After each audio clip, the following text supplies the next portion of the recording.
Hello everyone, Allu family గత కొన్ని రోజులుగా నిజంగా వివాదాల్లో నడుస్తుందనే చెప్పాలి. సో రీసెంట్గా కూడా మనం చూసుకుంటే చాలా ఇష్యూస్ అట్లానే అయినాయి అనమాట. అయితే ఇప్పుడు రీసెంట్గా ఇండైరెక్ట్గా రాజమౌళి గారితో తొడగొట్టి ఢీ కొట్టబోతున్నట్టు కూడా కొన్ని స్టేట్మెంట్లు అయితే చూస్తున్నాం.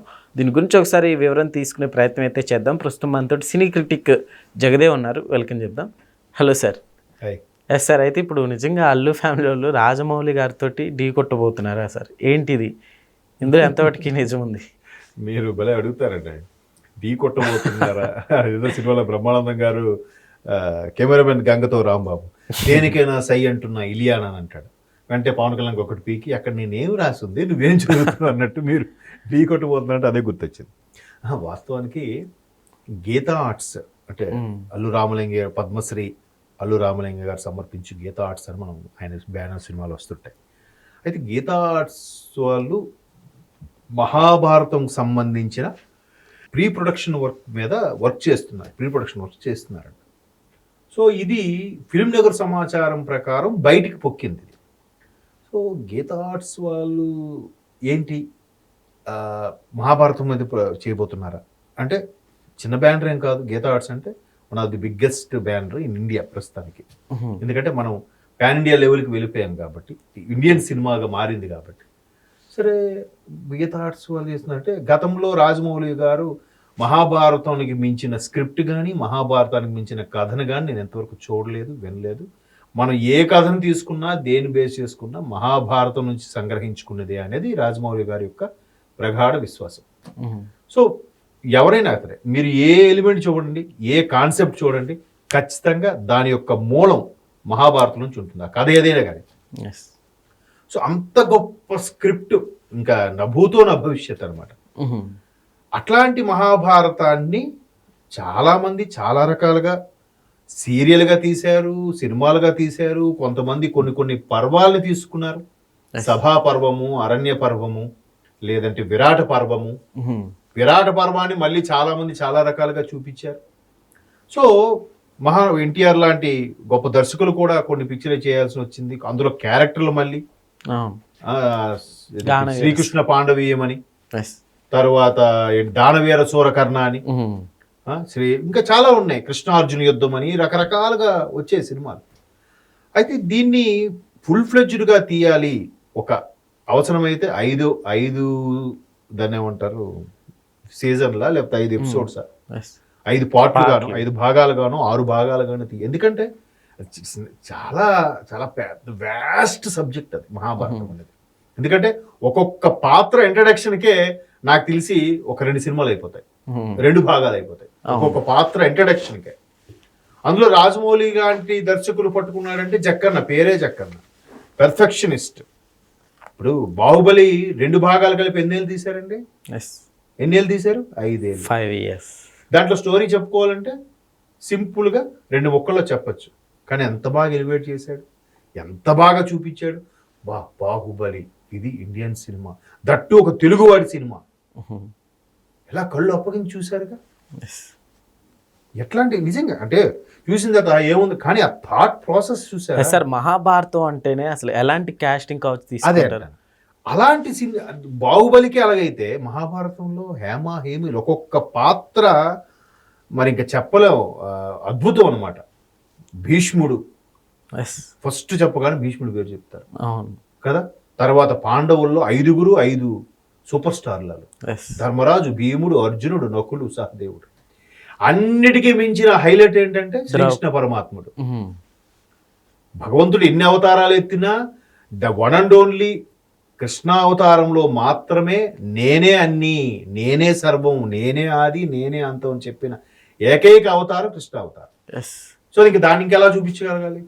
అసలుకి ఈ మూవీలో టాలీవుడ్లో ఉన్న వాళ్ళని పెడతారంట. అయితే ఇప్పుడు ఎవరిని పెట్టుకోవాలి? అయితే ఇప్పుడు ఇంకోటి ఏంటంటే, అంటే జనాలకి అదిగో పూలంటే ఇదిగో తోక అనే టైపులో, సరే అల్లు అర్జున్ పేరు అర్జున్ కదా, ఓకే, అర్జునుడిని బేస్ చేసుకొని సినిమా అంతా తీస్తారు అని ఒక టాక్ క్రియేట్ చేశారు ఎవరు.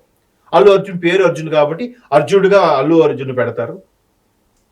ప్రభాస్ ఖచ్చితంగా మంచి హైట్ వెయిట్ కాబట్టి ప్రభాస్ని ఏదో ధర్మరాజు ఎందుకు పెడతారు. రామ్ చరణ్ కూడా మగధీర చేశాడు కాబట్టి రామ్ చరణ్ కూడా ఇంకేదో పాత్ర పెడతారు. ఇలా రకరకాల ఊహించేసుకుంటున్నారు అప్పుడే. మరోవైపు యష్ రావణాసుడు గాను, సాయి పల్లవి సీత గాను, రణబీర్ కపూర్ రాముడు గాను చేస్తున్న ఒక రామాయణం ఏదో వస్తుంది సినిమా, అవునా కదా? సో మళ్ళీ ఇది మహాభారతం మరోవైపు అమీర్ ఖాన్ లాంటి వాళ్ళు కూడా చేస్తారని ఒక టాక్ ఉంది. ఎట్లా జరిగే పనేనా? నిజంగా జక్కన్న గారు, రాజమౌళి గారు ఇది టేక్ ఓవర్ చేస్తే నాకు తెలిసి ఒక 10 ఏళ్ళని పడుతుందేమో, తక్కువలో నేను చెప్పేది. ఇప్పటికి స్టార్ట్ చేసిన ఒక 15 years పట్టచ్చు సార్. ఎగ్జాక్ట్లీ.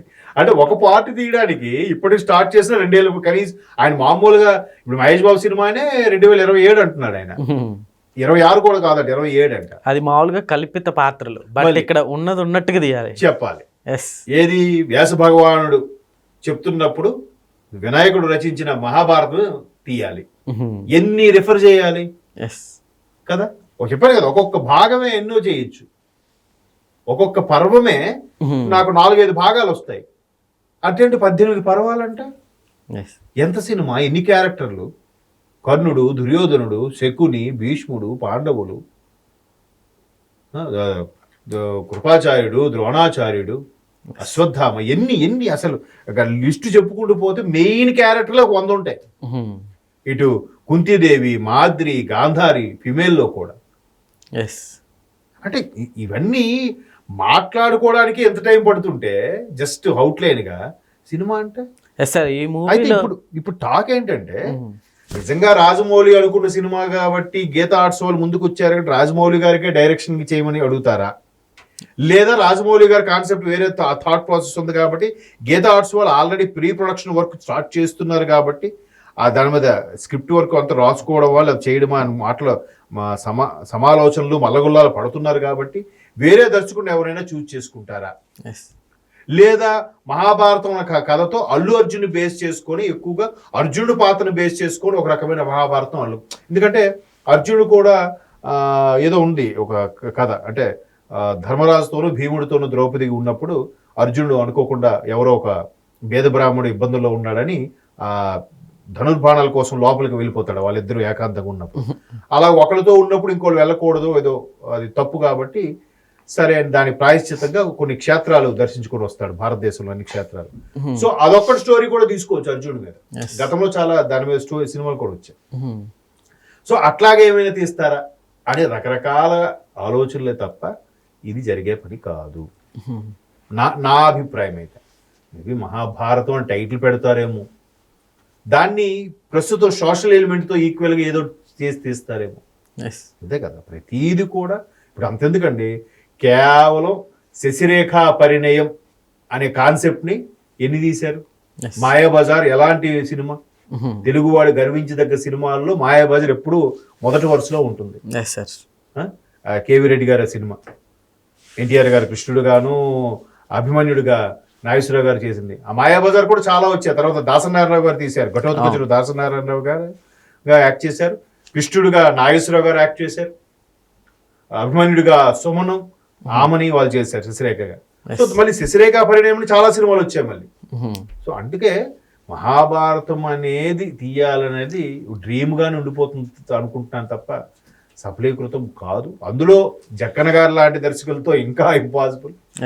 మేబీ టైటిల్ అలా పెట్టి ఇంకేమైనా వర్క్ చేస్తే దాన్ని మహాభారతం చేస్తున్నారంటారా అంటే టైటిల్ అలా పెట్టుకున్నారు మహాభారతం అని, సోషల్ స్టోరీ, సోషల్ ఎలిమెంట్కి ఏదో రాసుకొని.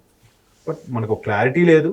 అప్పుడు గీతా ఆర్ట్స్ వాళ్ళు ప్రెస్ మీట్ పెట్టి చెప్తే క్లారిటీ వస్తుంది. Okay sir, thank you.